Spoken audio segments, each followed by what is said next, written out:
കഴിഞ്ഞ ദിവസം വന്നൊരു മെസ്സേജാണ്. സാറേ, ഞാൻ ബൈപ്പോളർ ഡിസോർഡർ മാനിയ ഉള്ള ഒരാളാണ്. ഇടയ്ക്കിടയ്ക്ക് ഇത് വർഷത്തിൽ ഒരു തവണയോ അല്ലെങ്കിൽ 2 തവണയോ എനിക്കിത് വരാറുണ്ട്.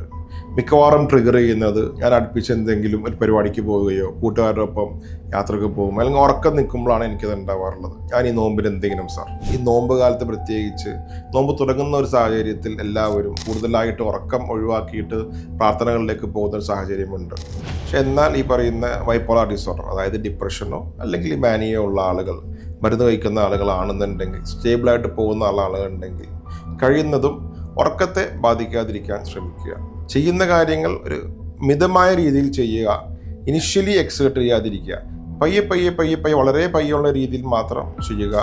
മരുന്നുകൾ കൃത്യമായി കഴിക്കുക. കാലത്തും വൈകിട്ടും കഴിക്കേണ്ട മരുന്നുകൾ ഈ പറയുന്ന നോമ്പ് തുറന്നതിന് ശേഷവും അത്താഴത്തിന് സമയത്തും മരുന്ന് കഴിക്കേണ്ടെന്ന് ഉറപ്പുവരുത്തുക. ഉറക്കം കുറയുന്ന ആളുകളിൽ മൂഡ് സ്വിങ്സ് ഉണ്ടാവാനുള്ളൊരു സാധ്യതയാണ് ഞാനിപ്പോൾ വിശദീകരിച്ചത്. ഈ ആളുകളിൽ ബുദ്ധിമുട്ടുണ്ടാവും. കൂടാതെ വിശപ്പുണ്ടാവുമ്പോൾ, ഹങ്കർ ഉണ്ടാവുമ്പോൾ, ഈ പറയുന്ന നോമ്പെടുക്കുമ്പോൾ വിശപ്പുണ്ടാവുമ്പോൾ ചില ആളുകൾ ഇമോഷണൽ ഡിസ്റ്റർബൻസ് ഉണ്ടാവാറുണ്ട്. ഇടയ്ക്കിടയ്ക്ക് വർഷത്തിലൊരിക്കലോ അല്ലെങ്കിൽ 6 മാസത്തിലൊരിക്കലോ അല്ലെങ്കിൽ ഈ പറഞ്ഞ ഇടയ്ക്കിടയ്ക്ക് വരുന്ന ആളുകളാണെന്നുണ്ടെങ്കിൽ നിർബന്ധമായും ഡോക്ടറെ കാണുക.